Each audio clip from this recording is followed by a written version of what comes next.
never forgive her. Well, this video is mostly focused on the relationship between a man and a woman, intimate relationship, be it marriage or dating. Relates to the dynamics, the ups and downs of those relationships, and what transpires, things that are committed within them, and how a man should act, how a man should behave, and think about the things as he goes through life, as he experiences people, as he goes through experiences with significant others and the sorts. So why should a man not forgive? Why should a man not forgive a woman?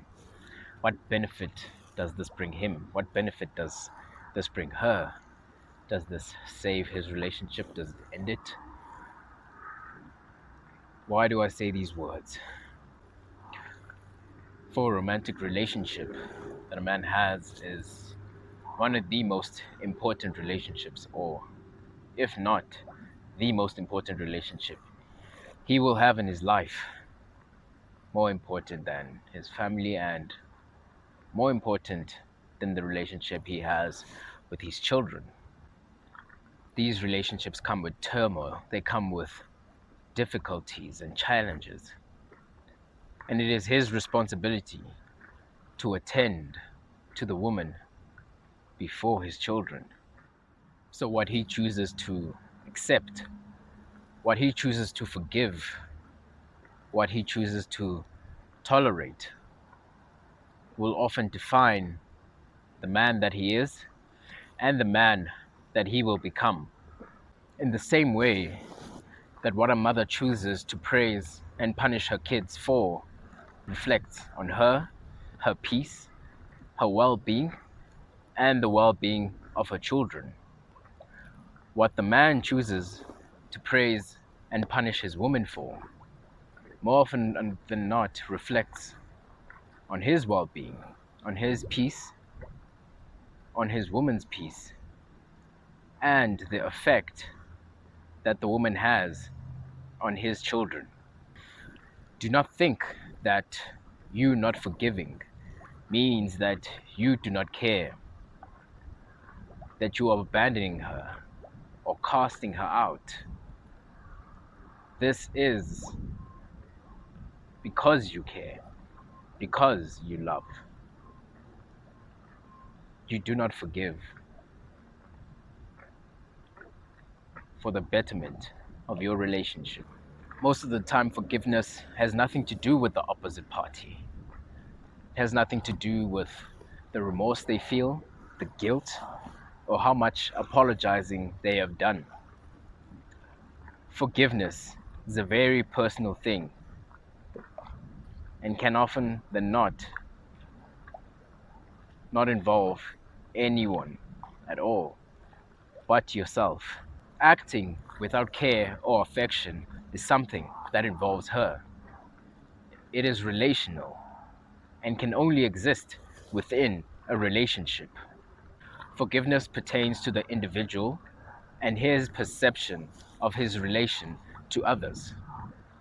A perception that doesn't need to be discussed, a perception that doesn't need to be shared, a perception that doesn't need to be acted out or shown. Forgiveness is a form of thought, just like knowledge, understanding, or wisdom. Forgiveness is its own psychic structure. It has its own life, its own breath.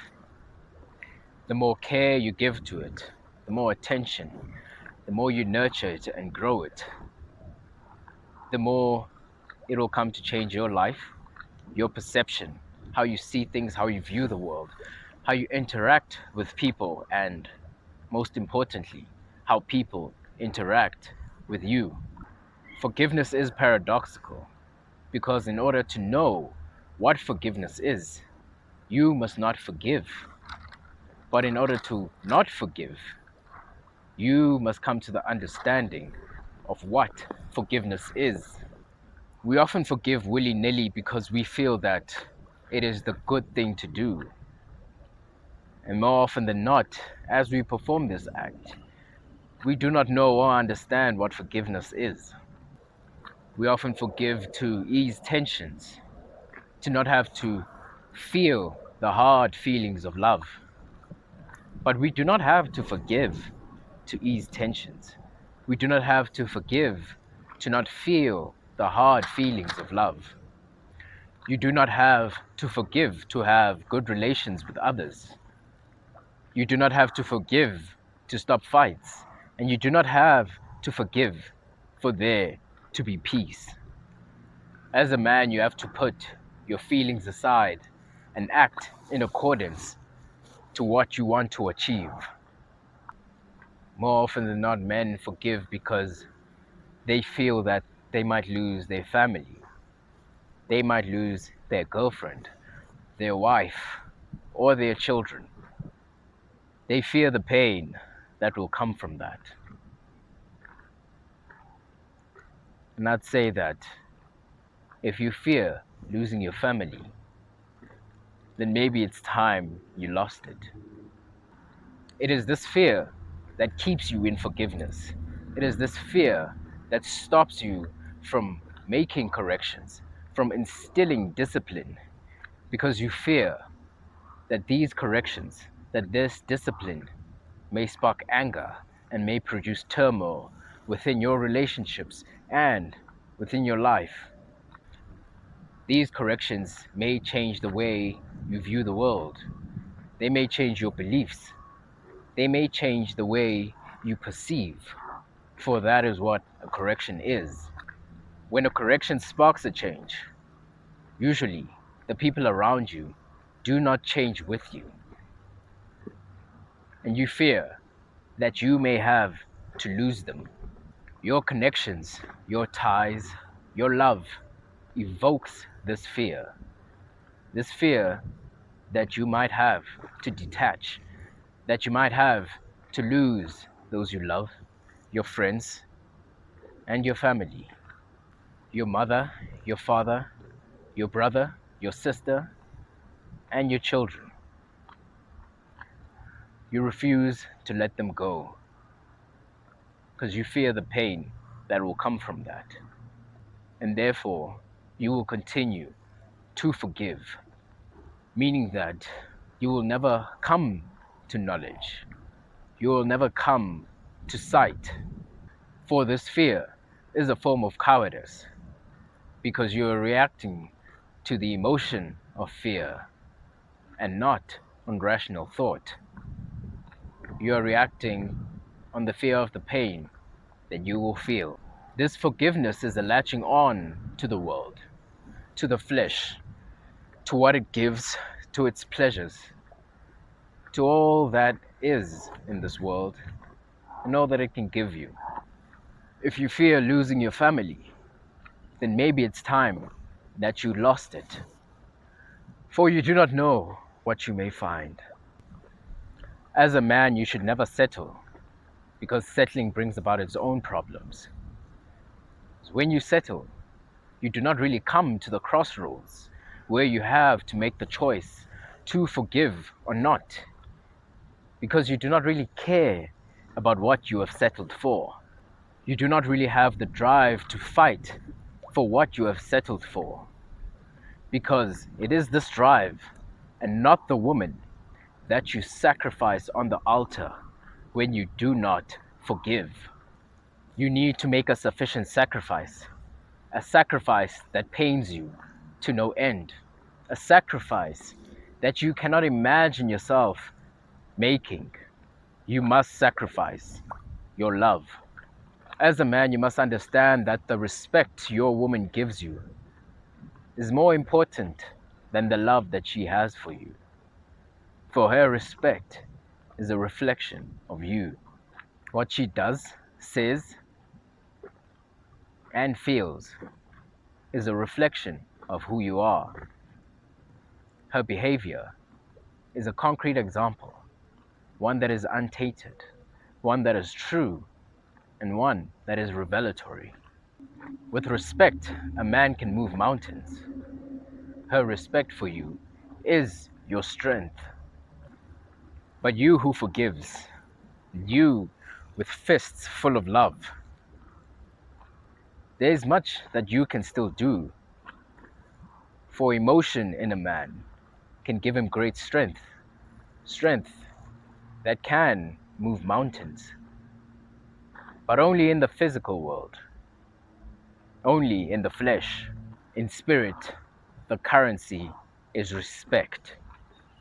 We do not care much for love. Emotions do not translate well to the other spheres, the intellectual, the spiritual, the transcendent. For a man, these emotions are a hindrance. There is a reason why religions are patriarchal. It's because of this difference between man and woman. This difference that you can never come to know. This difference that you can never come to understand if you continue to forgive. This difference that you can never come to know if you settle. If you choose to lash on to the flesh, to your body, to its pleasures.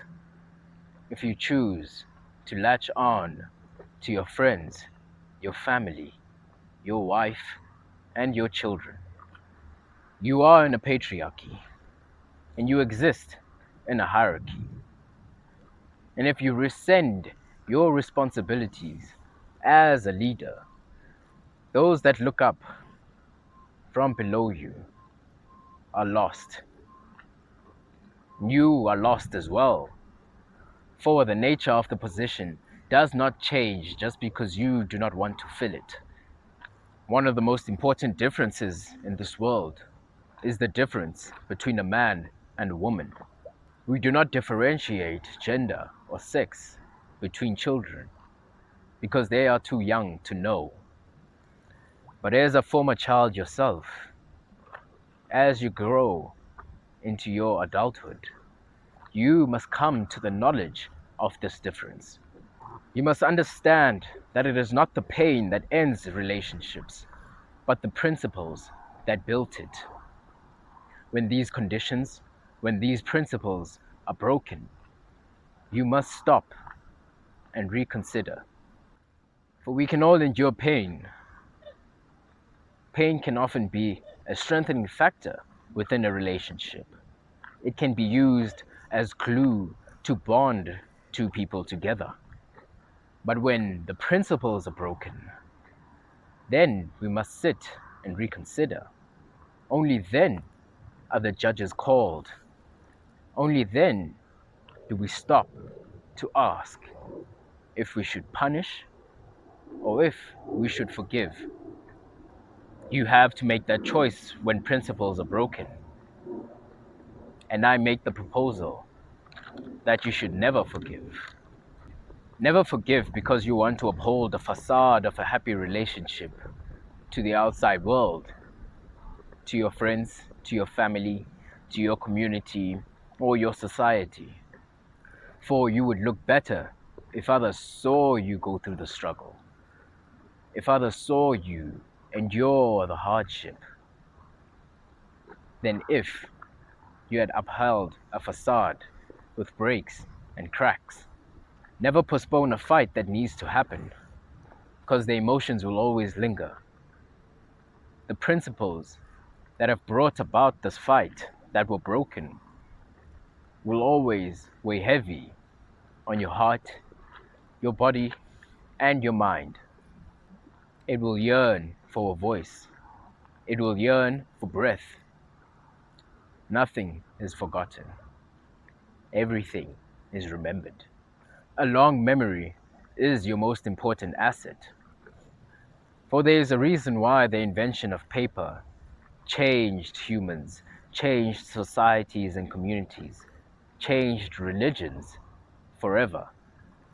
Struggle builds hard skin, and pretending like you are not struggling is delusional. For forgiving is forgetting.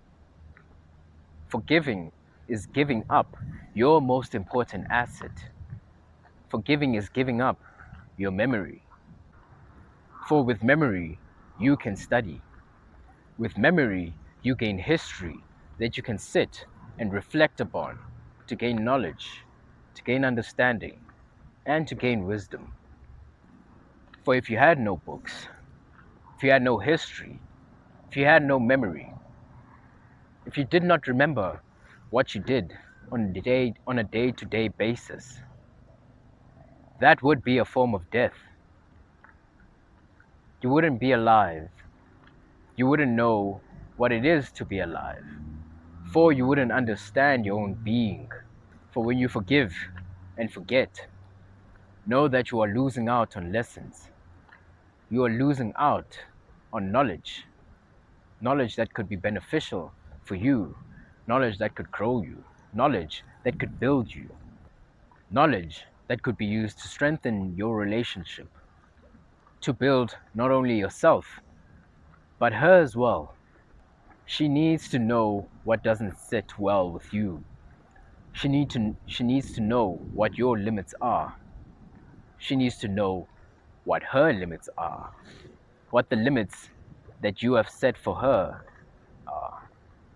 Even if you force yourself to forgive and forget her actions, your emotions, what you feel, tell a different story from whatever you may act out.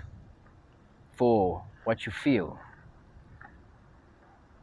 what you think, and what you believe to be true are not something that you can change. They are not things that you can force. For what you feel that you cannot accept, what makes you struggle, what makes you hurt, is not something that you have control over. You must understand that setting limits and telling her about your feelings are two different things.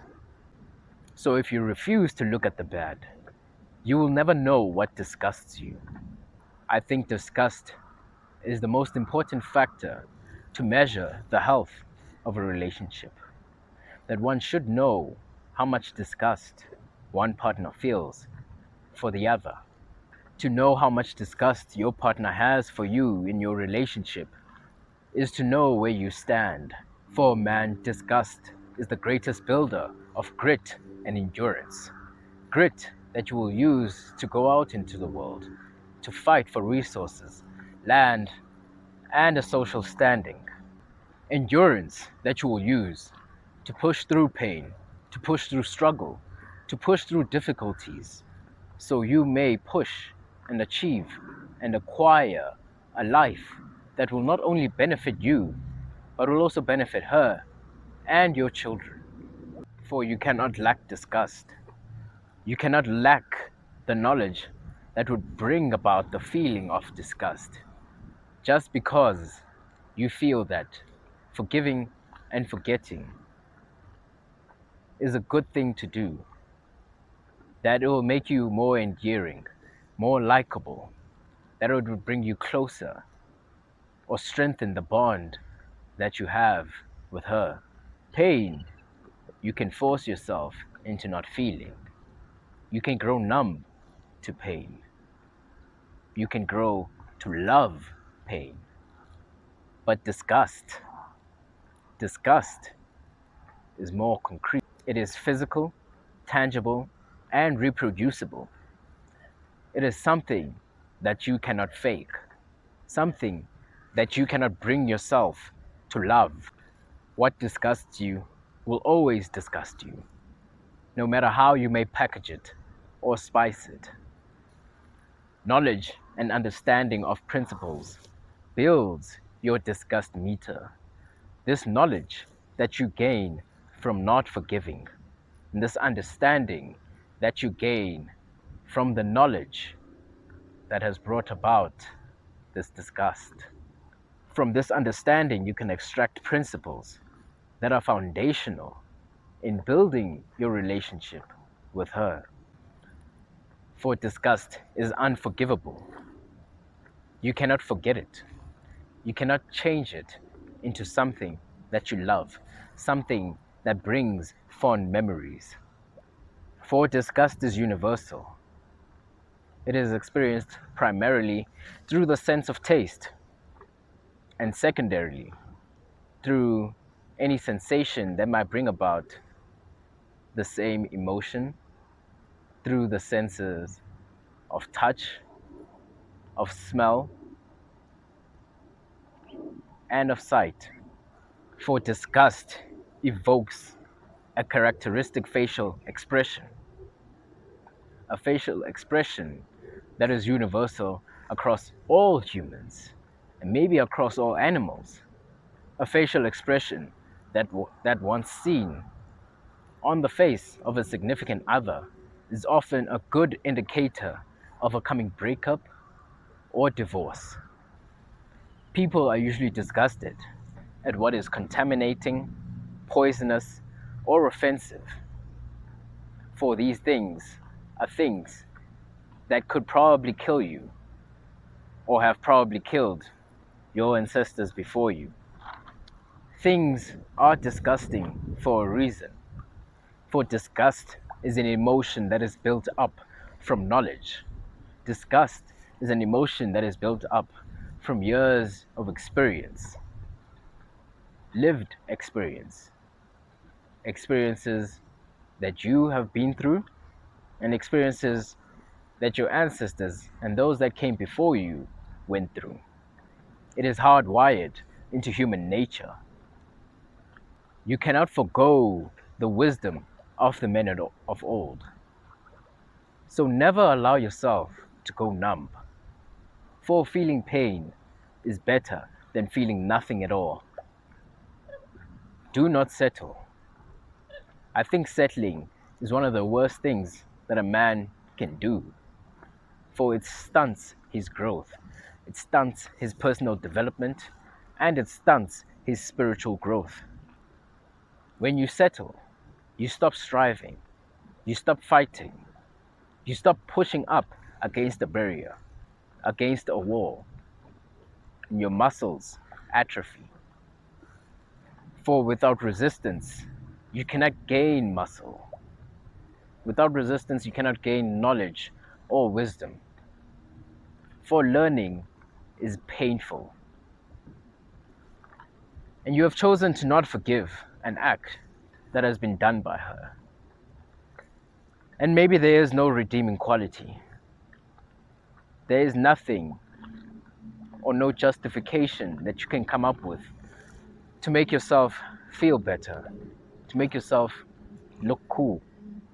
When you look deep down and you reflect, you just know that you have made a mess of things. A mess that you now have to clean up. Brushing up against women and not settling will constantly remind you of all that you are not, of all that you have to become. It will remind you that you have not reached your potential, that you have not become all that you can be, that you lack, and it hurts to know. It is better for her to tell you that you are not worth propagating with than to save your heart from rejection. For ignorance in this matter is not bliss. It does not help you. It does not save you from anything. For you save yourself from the pain you may feel now, just to feel an even greater pain and regret later on in life. For when a woman tells you that you are not worth propagating with, you receive and internalize those words. Very powerful words. Words with meaning. Words that change. Words that you cannot tell yourself. Words you have to feel. Feel the emotion that they bring. Invite them into your heart. Internalize them within your soul. Never be afraid of them. For in this rejection, you are reminded of all that you are not and all that you must become.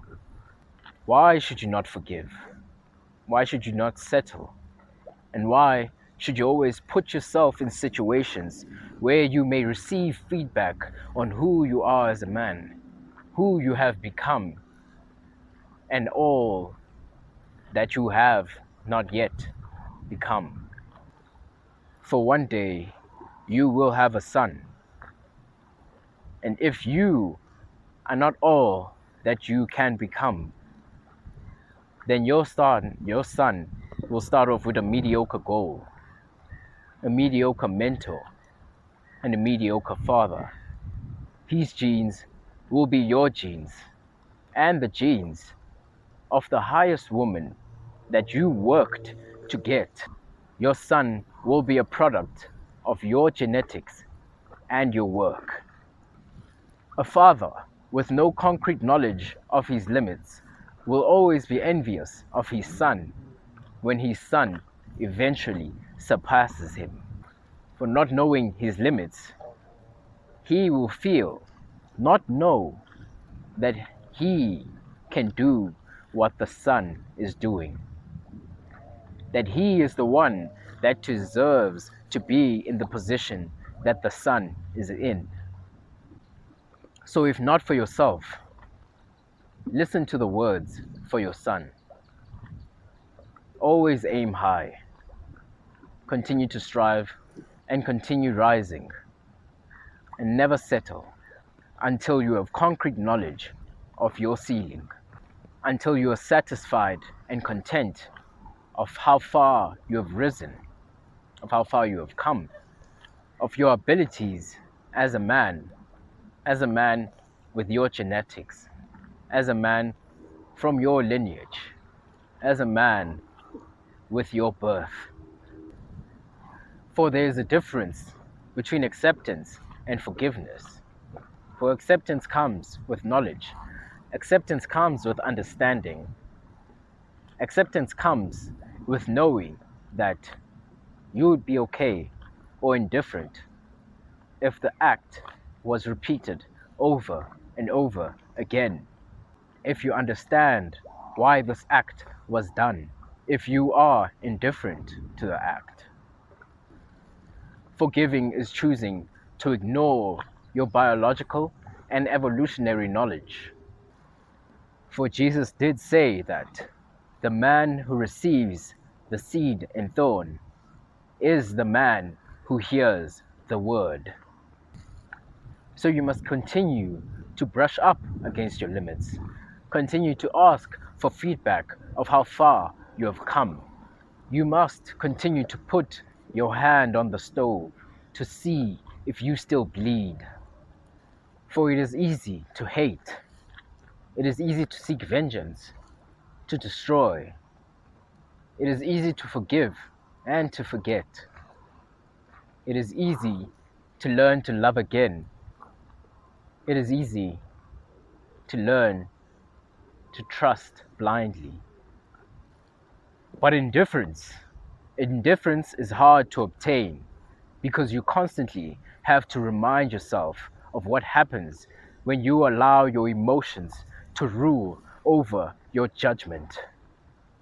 With indifference, you have to learn to come to knowledge, to sift through that knowledge, to extract understanding, to dive deep into that knowledge and extract the nugget of wisdom. Indifference is to be masculine.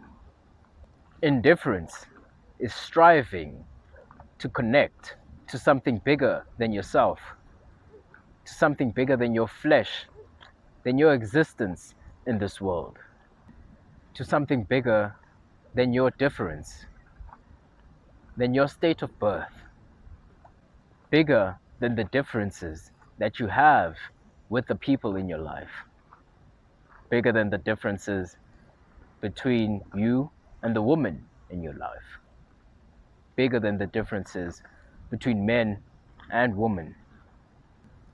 When you come to indifference, you become a judge. You can pass fair, honest, and true judgment. For in the end, there are only judges.